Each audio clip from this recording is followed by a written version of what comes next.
Leyendas yankees te arrastra al corazón oscuro de los Everglades. Simios apestosos, asesinos sanguinarios, criaturas que vomitan sus almas y un barco fantasma que acecha en la niebla. Este pantano es un abismo de misterios aterradores. Suscríbete ya o el pantano te encontrará primero. Empecemos. Bajo la superficie engañosa de sus aguas poco profundas, los Everglades guardan historias que han estremecido a generaciones. Entre las criaturas que se dice habitan este lugar, una destaca por encima de todas: el simio zorrillo. Una bestia que ha tejido su leyenda en el tejido mismo de Florida. No es un simple cuento de fogata ni una sombra borrosa en la noche.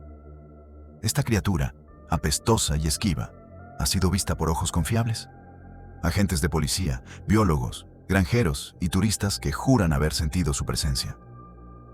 Sus relatos no son vagos murmullos. Son descripciones vívidas, cargadas de un terror que trasciende lo racional. El simio zorrillo, con su pelaje negro rojizo y sus ojos rojos que perforan la oscuridad, no es solo una figura del folclore. Es un desafío a nuestra comprensión del mundo.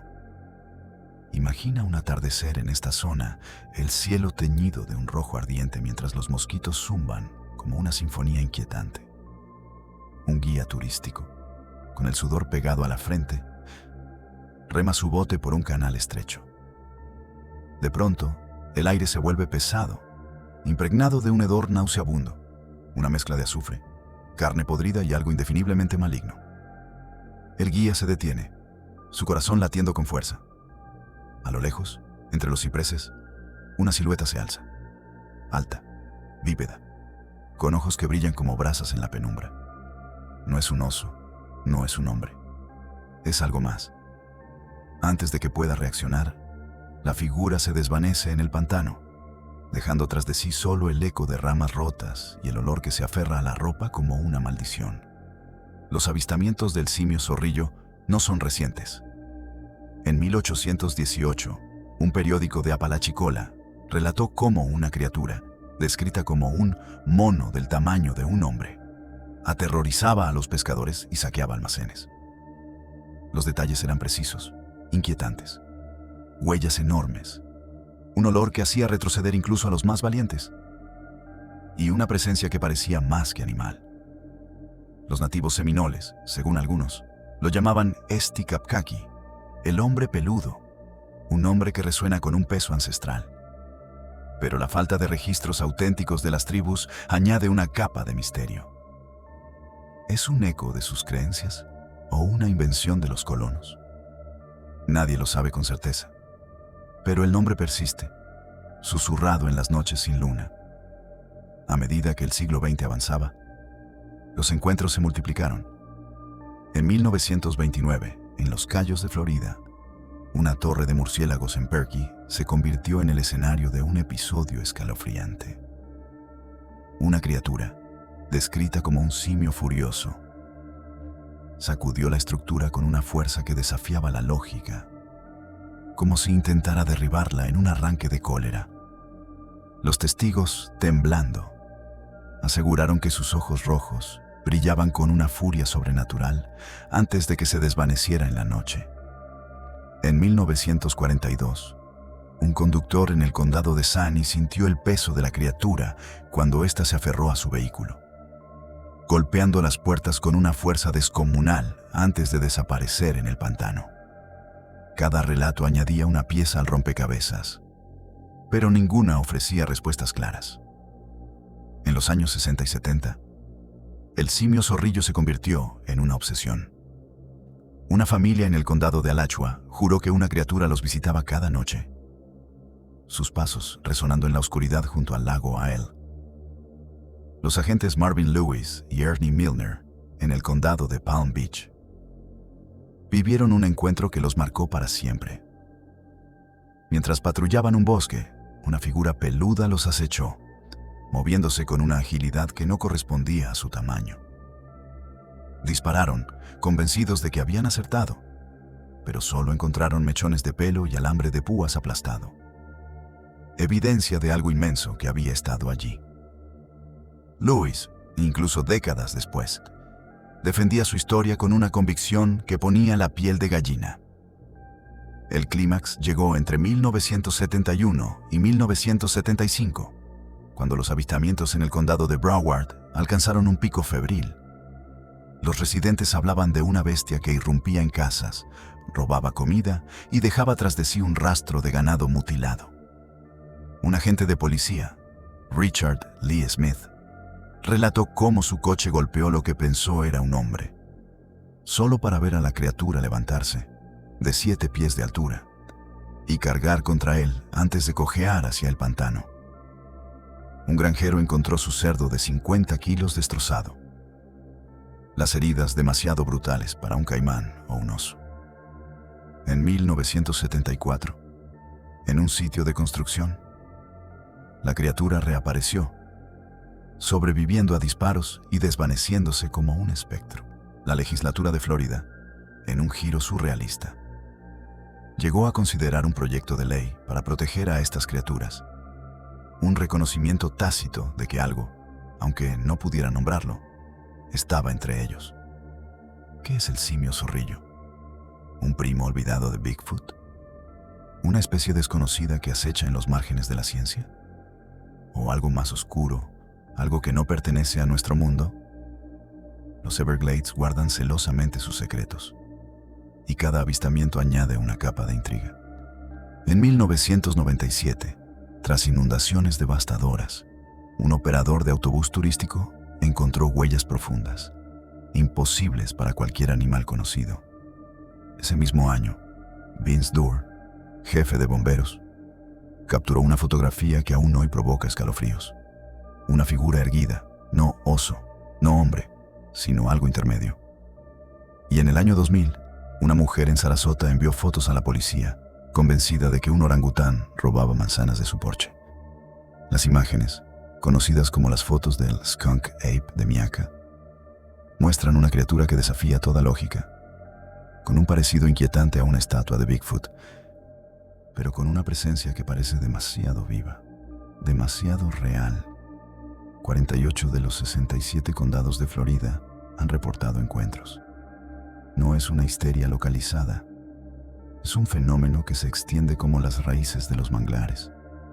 Los escépticos señalan a los osos negros, capaces de pararse en 2 patas, pero los osos no caminan como humanos, no tienen ojos rojos, no dejan un hedor que persigue a los testigos en sus pesadillas. El simio zorrillo es más que un mito. Es un recordatorio de que los Everglades son un lugar donde lo imposible encuentra un hogar. Mientras el sol se hunde y la oscuridad reclama el pantano, una pregunta permanece. ¿Qué acecha realmente en este lugar? ¿Es el simio zorrillo un vestigio de un mundo olvidado? ¿Un guardián de los secretos del pantano? ¿O algo mucho más siniestro? La próxima vez que camines por estos senderos acuáticos, mantén los ojos abiertos y la nariz alerta. Porque en esta zona, el peligro no siempre ruge, a veces solo huele. Un asesino despiadado, un pantano sin ley y un secreto que los Everglades se niegan a soltar. En las profundidades de este lugar, donde el agua murmura y los cipreses ocultan verdades aterradoras, no es solo el simio zorrillo lo que acecha. Aquí, entre los manglares retorcidos y los canales traicioneros, un hombre se convirtió en la encarnación del miedo. Edgar Watson. No necesitaba garras ni colmillos. Su arma era una escopeta. Su alma, un abismo de crueldad. Descubre por qué su nombre es un susurro maldito en el pantano. El sol abrazaba el horizonte, tiñendo de sangre el cielo sobre esta zona. En este reino de agua y sombra, donde el tiempo parece detenerse, Edgar Watson emergió como un espectro humano. Nacido en 1855 en Rich Springs, Carolina del Sur, su vida estuvo marcada por la violencia desde el principio. Su padre, Elijah, era un tirano, un veterano de la guerra civil cuya crueldad impregnó el hogar como un veneno. La madre de Edgar, desesperada, huyó con sus hijos a Fort White, Florida, buscando escapar de los puños de Elijah. Pero el veneno ya había calado en Edgar. A los 9 años, Según los rumores que aún estremecen a los lugareños, el joven Watson cometió su primer asesinato. Un granjero lo reprendió por plantar guisantes incorrectamente y, temiendo la ira de su padre, Edgar lo silenció para siempre. La sangre ya corría por sus manos antes de que pudiera afeitarse. El pantano, con su silencio parecía el lugar perfecto para un hombre como Watson. Pero su historia no comenzó en este lugar. Adolescente y ya con un temperamento explosivo, Edgar dejó un rastro de caos. En una discusión pública, pateó a su propio primo hasta la muerte, un acto tan brutal que lo obligó a huir hacia el oeste, a Oklahoma, con una orden de captura pisándole los talones. Allí, su destino se cruzó con el de Belle Starr, la infame reina de los bandidos. Belle, astuta y curtida, no toleraba criminales en su tierra tras su propia condena por robo de caballos. Cuando descubrió que Edgar era un fugitivo, lo expulsó sin miramientos. Pero Watson no aceptaba un no por respuesta, especialmente de una mujer que lo superaba en ingenio. En 1889, Belle fue asesinada a tiros por la espalda cerca de su cabaña en Briarwood, Oklahoma. El principal sospechoso, Edgar Watson, capturado y juzgado, escapó de la justicia, como si un pacto oscuro lo protegiera. Los cuerpos seguían cayendo a su paso, en Oklahoma, en Arkansas, como hojas en un vendaval. De vuelta en Florida, en 1891, Watt no buscó redención. En Arcadia, mató a un hombre y con una calma escalofriante, alegó defensa propia. Absuelto. En el condado de Columbia, otro cadáver, otra absolución. Su suerte parecía desafiar la lógica, como si los Everglades mismos conspiraran para mantenerlo libre. Pero la ley, aunque lenta, comenzó a cerrarle el paso. Huyendo de las órdenes de captura, Watson encontró refugio en el lugar más inhóspito de Florida, la región de las 10.000 islas, un laberinto de agua y vegetación donde la justicia no se aventuraba. Allí, en las sombras del río Chatham, transformó su destierro en un imperio. Fundó Island Pride, una plantación azucarera que producía jarabe de caña enviado a Tampa, Key West y Miami. Con las ganancias, compró una goleta de 70 pies, navegando los canales como un rey del pantano. Pero el éxito no lo cambió, solo amplificó su oscuridad. Watson no era un simple empresario. En Cayo Hueso, cortó la garganta de un hombre durante una pelea, pagándole $900 para que guardara silencio. El hombre sobrevivió, pero otros no tuvieron tanta suerte. Watson tenía un método macabro. Contrataba vagabundos, hombres sin raíces ni familia, para trabajar en su plantación. Cuando exigían su paga o hablaban demasiado, desaparecían. Algunos susurran que los enterraba en el pantano, otros que los arrojaba a los caimanes. Nadie preguntaba, porque en esta zona las preguntas podían costarte la vida. La plantación prosperaba, pero no por el trabajo honesto. Watson, según los rumores, se enriquecía eliminando a sus obreros, quedándose con las ganancias de su sudor. Cada dólar estaba manchado de sangre. El pantano, con su silencio cómplice, parecía proteger a Watson, pero incluso los Everglades tienen límites. En 1910, un niño local afirmó haber visto a Watson asesinar y enterrar a una mujer, Hannah Smith, en un rincón olvidado del pantano. El muchacho, temblando, guió a los granjeros hasta el lugar, donde desenterraron un cuerpo que confirmaba sus peores temores.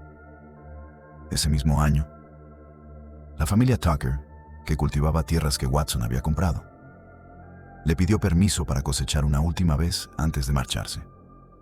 Watson, fiel a su naturaleza, respondió con balas. Los mató a todos y arrojó sus cuerpos al río, creyendo que el pantano ocultaría su crimen. Pero esta vez, los cuerpos fueron encontrados, y la comunidad reconoció a los Tucker. El velo se había roto.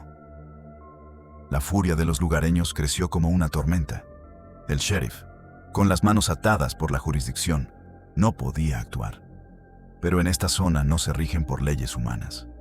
El 24 de octubre de 1910, Watson navegó hasta la isla Chokoloskee y entró en la tienda general. Un edificio que aún resiste el paso del tiempo. Al salir, una multitud lo esperaba, rifles en mano, rostros endurecidos por años de miedo. Lo acusaron de los asesinatos, exigiendo que los acompañara a la ciudad. Watson, con su astucia de serpiente, intentó culpar a un capataz ficticio, mostrando un sombrero perforado por una bala como prueba de su justicia. Pero los lugareños no eran tontos. Sabían que mentía y estaban hartos. En un último acto de desafío, Watson alzó su escopeta y disparó. O intentó hacerlo. El arma falló, un chasquido inútil que resonó como el tañido de una campana fúnebre. La multitud no dudó. Una ráfaga de disparos desgarró el aire, y Watson cayó, acribillado por 33 balas. Su cuerpo quedó tendido frente a la tienda, un charco de sangre mezclándose con el lodo. No hubo lápida, solo un entierro apresurado en Rabbit Key. Años después, sus restos fueron trasladados al cementerio de Fort Myers, pero nadie lloró por él. La justicia del pantano había hablado. Hoy, la tienda general es un museo, un recordatorio silencioso de aquel día. Cerca del río Chatham, los alambiques de Island Pride aún resisten, oxidados pero intactos, como fantasmas de un imperio construido sobre sangre. Los Everglades no olvidan a Edgar Watson. Su nombre es un eco, un murmullo que se desliza entre los manglares, un recordatorio de que el verdadero monstruo no siempre tiene garras. ¿Fue Watson solo un hombre? ¿O algo en este lugar lo moldeó en algo peor? Los lugareños aún miran con recelo las sombras, temiendo que su espíritu, como el pantano, nunca descanse. Mientras la noche envuelve esta zona, el aire se llena de preguntas sin respuesta. ¿Qué impulsó a Watson a tanta crueldad? ¿Fue el pantano mismo, con su oscuridad insondable, lo que alimentó su maldad? Y si su espíritu aún ronda, ¿qué busca en las aguas eternas de los Everglades? Una cosa es segura. En este lugar, los monstruos no siempre son criaturas. A veces, caminan entre nosotros, con rostros humanos y corazones vacíos. Monstruos que vomitan sus almas, bestias que infectan con un hedor mortal y un pantano que oculta horrores más allá de la imaginación. En esta zona, donde el agua murmura secretos antiguos y la niebla engulle la luz, el folclore se retuerce en formas que hielan la sangre. Olvida los caimanes o los huracanes. Lo que acecha en estos pantanos no es solo salvaje, es sobrenatural.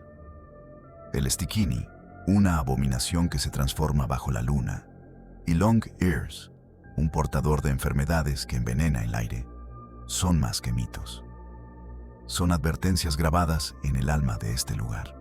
El crepúsculo se desliza sobre los Everglades como un velo, transformando los canales en espejos negros que reflejan un cielo sin estrellas. El aire, denso y cargado de humedad, lleva un susurro que no pertenece al viento. Los nativos seminoles, guardianes de estas tierras mucho antes de que los colonos llegaran, saben que algunas cosas no deben nombrarse. Entre sus leyendas, el Stickini ocupa un lugar de terror primordial. No es una criatura que merodea abiertamente, como el simio zorrillo, ni un hombre como Edgar Watson, cuya maldad era humana. El Stickini es algo peor, un ser que camina entre nosotros, escondido tras un rostro común, hasta que la noche revela su verdadera forma. De día, el Stickini podría ser el escino que ofrece una sonrisa tímida en el mercado, el pescador solitario que rema en silencio por el canal, o la anciana que hornea pan de plátano con una receta que nadie cuestiona. Pero cuando el sol se hunde y la luna reclama el cielo, su transformación comienza. Un ritual tan grotesco que desafía la razón. En un rincón olvidado del pantano, bajo la mirada ciega de los cipreses, el Stickini se inclina sobre un tronco podrido. Un sonido gutural, como un lamento ahornado, rasga el silencio. Entonces, en un acto que revuelve el estómago, vomita sus órganos, intestinos, hígado, corazón, todo colgando como ofrendas macabras de un árbol. Su alma, dicen, sale con ellos, liberando al Stickini de su humanidad para convertirse en una pesadilla emplumada. Un híbrido de hombre y búho atrapado en una forma que parece un error de la naturaleza. Imagina caminar por este lugar al anochecer, el crujido de las ramas bajo tus pies como el único sonido.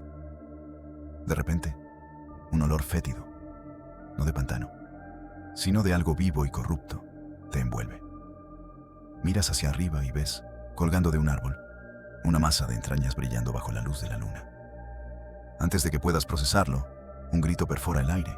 No un ulular, sino un alarido que mezcla la agonía de un banshee con el hambre de un depredador. Es el Stikini, cazando, y no busca carne o sangre. Va por tu corazón. Los seminoles dicen que este monstruo arranca el órgano vital de sus víctimas, devorándolo antes de deslizarse de vuelta a sus entrañas colgantes, reabsorbiéndolas para volver a su disfraz humano al amanecer. El pan de plátano que te ofreció tu vecino nunca volverá a saber igual. La tradición seminole prohíbe pronunciar el nombre del Stikini, reservado solo para los hombres medicina, aquellos con el poder espiritual para enfrentar su maldad. Decir su nombre, según la leyenda, es invitarlo a tu vida. Pero las historias persisten, susurradas en las aldeas, contadas por ancianos que miran con recelo las sombras. En esta zona, donde el tiempo parece estancarse, los avistamientos del Stikini son raros, pero aterradores. En 1968, un cazador de ranas juró haber visto a una figura humanoide con plumas raídas y ojos que brillaban como brasas, agazapada junto a un canal. Intentó dispararle, pero la criatura se desvaneció, dejando solo un rastro de plumas negras y un hedor que lo persiguió durante días. En 1983, una familia de excursionistas encontró lo que describieron como adornos de carne colgando de un árbol. Huyeron, pero el grito que escucharon esa noche aún los despierta en pesadillas. ¿Cómo sobrevives a un encuentro con el Stikini? La leyenda ofrece una esperanza frágil. Destruye sus órganos. Si encuentras esas entrañas colgantes, quémalas antes de que la criatura regrese. Sin ellas, el Stikini no puede volver a su forma humana, quedando atrapado en su estado monstruoso, vulnerable a la luz del día. Pero pocos tienen el valor de enfrentarlo. Los Everglades no son un lugar para héroes, son un cementerio para los curiosos. ¿Y si ese vecino amable, ese rostro familiar, esconde un secreto que solo la noche revela? La próxima vez que camines por el pantano, mantén un fósforo a mano y no mires los árboles demasiado tiempo. El Stikini no es la única aberración que acecha en esta zona.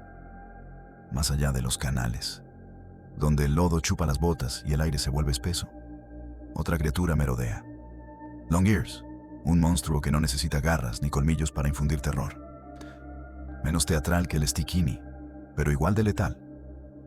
Long Ears es una plaga ambulante, un riesgo biológico con patas que lleva a la enfermedad como una maldición.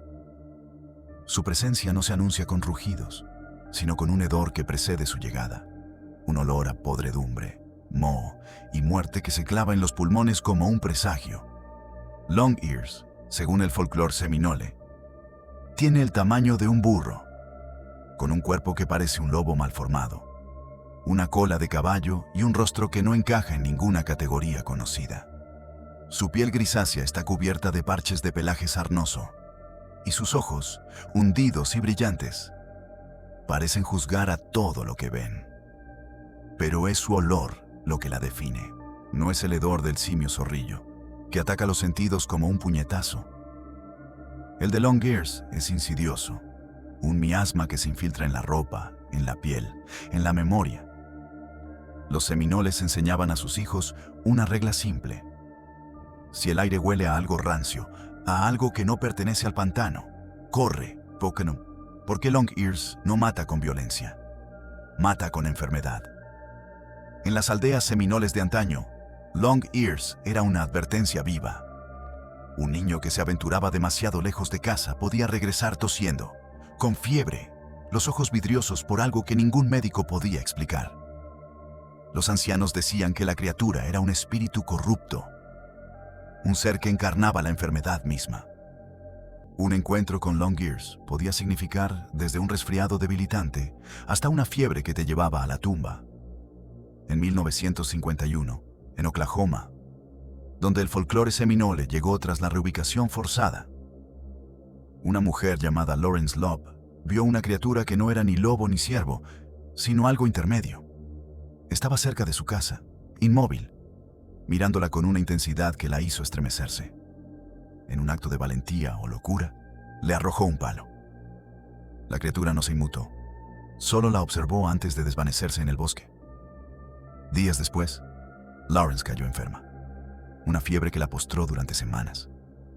Sus vecinos, al escuchar su historia, recordaron haber visto huellas extrañas, demasiado grandes para un lobo, demasiado humanas para un animal. En esta zona, los avistamientos de Longears son menos frecuentes, pero no menos inquietantes. En 1979, un guardabosques encontró un ciervo muerto, su cuerpo cubierto de llagas que ningún depredador conocido podría causar. El aire alrededor apestaba, no a carroña, sino a algo vivo y maligno. Semanas después, el guardabosques contrajo una infección que lo dejó al borde de la muerte. Los lugareños, conocedores de las leyendas, susurraron el nombre de Longears.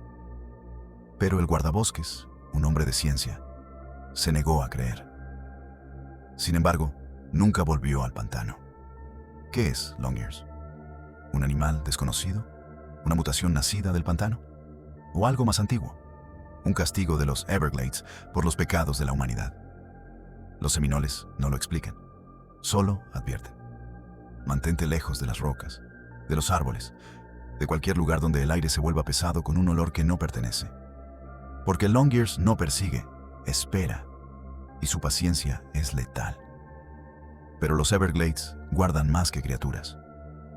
En sus profundidades, a unas 8 millas al sur de Alligator Alley, se dice que yace la ciudad perdida. Un lugar que aparece y desaparece como un espejismo. No hay caminos, no hay mapas, solo rumores que flotan como la niebla. Algunos dicen que fue una aldea seminole, abandonada y tragada por la vegetación, llena de artefactos de 1000 años. Otros hablan de soldados confederados que escondieron oro robado, solo para ser masacrados por violar terreno sagrado. Y luego está la conexión con Al Capone, quien, según la leyenda, destilaba licor ilegal en este rincón olvidado durante la Prohibición.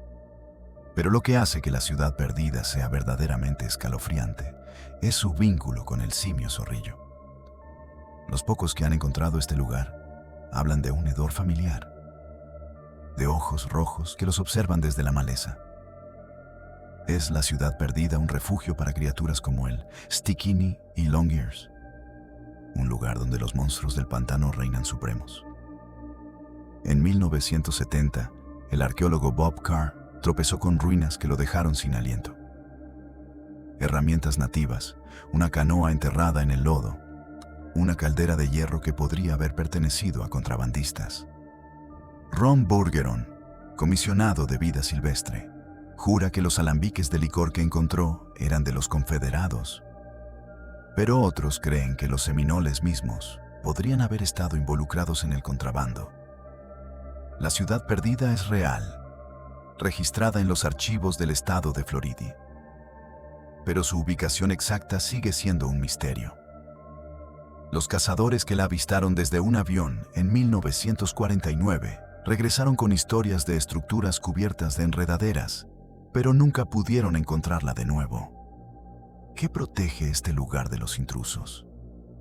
¿Es el pantano mismo o algo más, algo que no quiere ser encontrado? Mientras la noche se cierra sobre este lugar, el pantano respira, vivo con secretos que desafían la lógica. El Stikini, Longears, la ciudad perdida, cada uno es un hilo en un tapiz de terror que se extiende por siglos. ¿Qué acecha en las sombras del pantano? ¿Son estas criaturas reales, espíritus vengativos, o manifestaciones de nuestros miedos más profundos? Una cosa es segura. En los Everglades, el peligro no siempre se ve. A veces se siente, a veces se huele, y a veces te encuentra antes de que puedas correr. En este lugar, donde el lodo engulle los pasos y la niebla devora la luz, el tiempo no fluye como en otros lugares. Es un pantano vivo, un mosaico de agua y sombra que guarda secretos más antiguos que los cipreses retorcidos. Aquí, los muertos no descansan. Las bestias desafían la lógica y una civilización perdida susurra desde las profundidades del olvido. Un barco fantasma navega canales malditos. Un avión estrellado envía espectros a los cielos. Hombres caimanes merodean con ojos que brillan como brasas. Y los ecos de los Kousa resuenan en montículos de conchas. Los Everglades no son solo un lugar. Son un abismo donde lo imposible se hace real, y cada sombra podría ser la última que veas. El crepúsculo envuelve los Everglades, tiñendo el agua de un negro insondable. En este silencio opresivo, donde el canto de los grillos parece un lamento, una leyenda persiste como un latido. El barco fantasma. En el siglo XVIII, cuando los piratas reinaban en las costas de Florida, un barco mercante cargado de oro navegó frente a Cape Coral, atrayendo la mirada codiciosa de un velero pirata. Los comerciantes, expertos en las aguas traicioneras, huyeron hacia los Everglades, confiando en que los canales laberínticos los salvarían. Maniobraron entre manglares, esquivando raíces y bancos de lodo, mientras los piratas los perseguían como sabuesos. La cacería fue implacable. Al alcanzar el barco, los piratas saquearon cada cofre, cada joya, y en un acto de crueldad que aún resuena, obligaron a la tripulación a caminar por la tabla. La esposa del capitán, con el rostro bañado en lágrimas, alzó una maldición al cielo antes de hundirse en el pantano, su voz resonando como un trueno en la quietud. Algo escuchó. Desde entonces, estas zonas se volvieron más oscuros.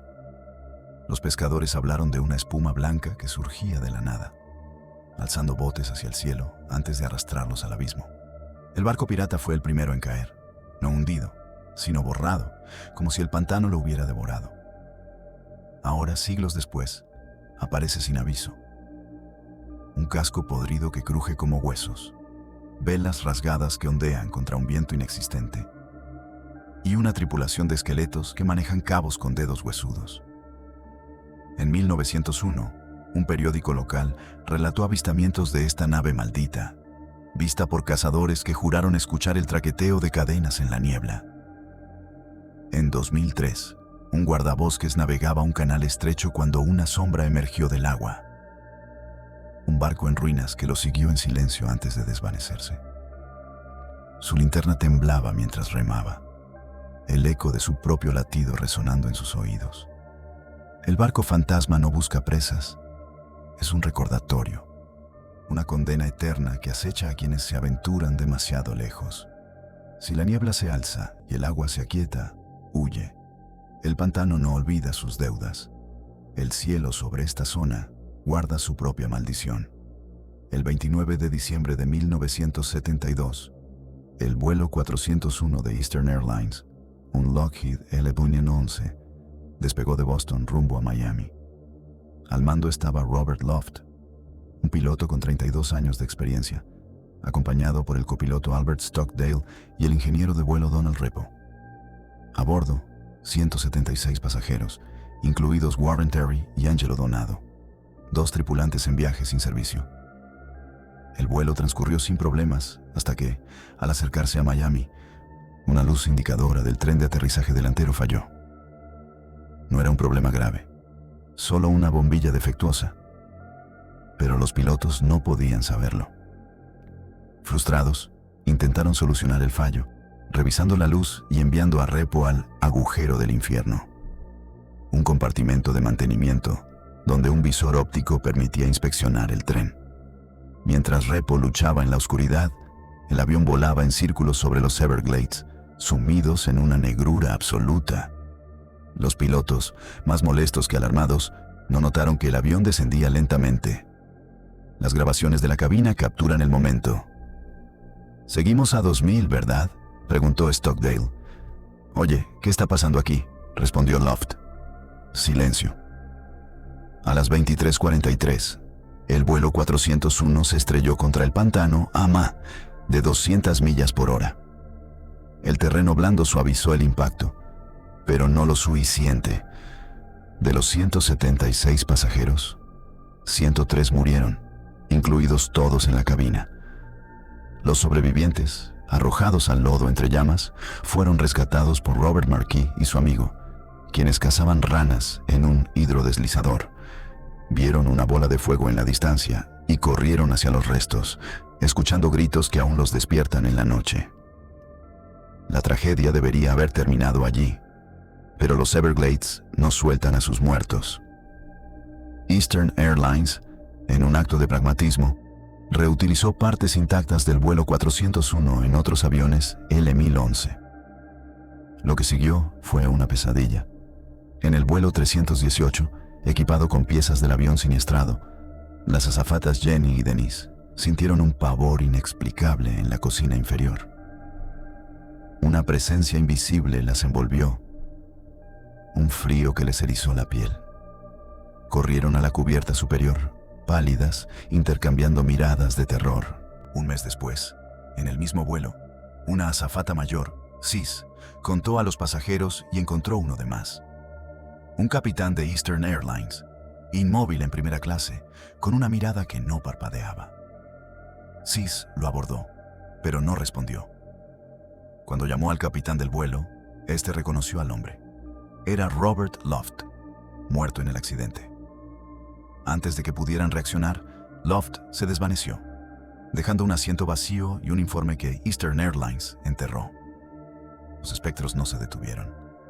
Loft apareció en otros vuelos, a veces en la cabina, a veces junto a pasajeros, siempre silencioso. Donald Repo también regresó, visto en el agujero del infierno, o señalando fallos en los motores como un guardián espectral. En un caso, su aparición llevó a descubrir un problema real en un motor, salvando un vuelo. Pero el miedo era constante. Una pasajera gritó al ver a Repo a su lado, solo para que desapareciera.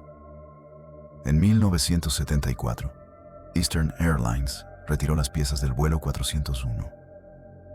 Los avistamientos cesaron, pero los Everglades habían dejado su marca. Los fantasmas de Loft y Repo, atrapados en un cielo que no los liberaba, parecían buscar algo que nunca encontraron. En las sombras del pantano, otra criatura acecha: los hombres caimanes, bípedos, de 6 pies de altura, con piel escamosa que brilla como obsidiana húmeda, garras afiladas y ojos que arden en la oscuridad. Son una aberración que desafía la lógica.